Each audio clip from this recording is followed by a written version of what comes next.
Hi YouTube, this is Darkon633, and today I'm bringing a review of the Star Wars The Force Awakens 6-inch Black Series First Order Stormtrooper. Now, before we go on to anything else, there is a few QC issues that I need to address. It's a bit unfortunate that mine does suffer from some minor paint problems. As you can see, he does have some paint bleeding there and a few other places.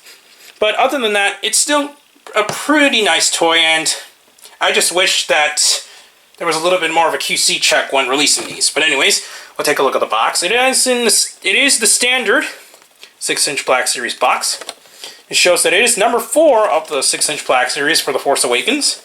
It does show a bio as normal, but that's pretty much it for the box itself. We'll now go on to the articulation points. His head is in a ball joint, which allows full movement all around with no restrictions, and that's good. And it's definitely has a lot more articulation than the Snowtrooper officer.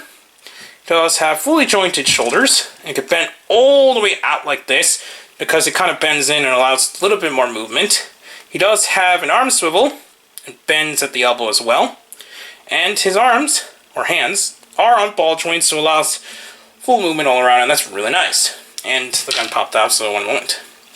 He does have an abdomen crunch, which is really good actually on this one, and it can also swivel quite a bit with no issues, so that's really nice that it does include that.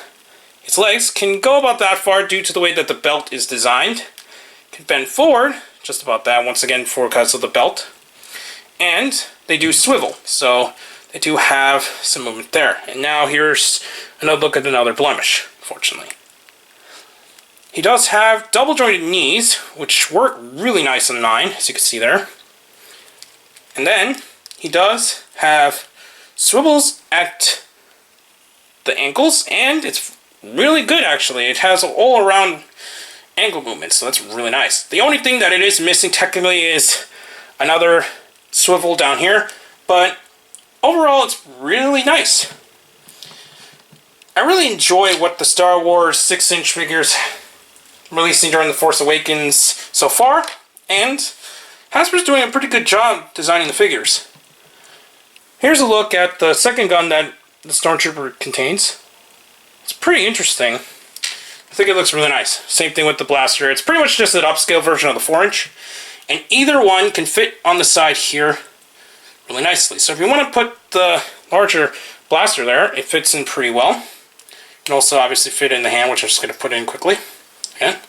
But you can also put in the smaller one if you wanted to get it out of the way, since the other hand unfortunately doesn't really have a finger trigger hand, so this blaster doesn't really work too well on the hand there, so probably better off just attaching to the side there. Anyways, I'll be back to show you a comparison with the other releases in the first wave I have up to this point.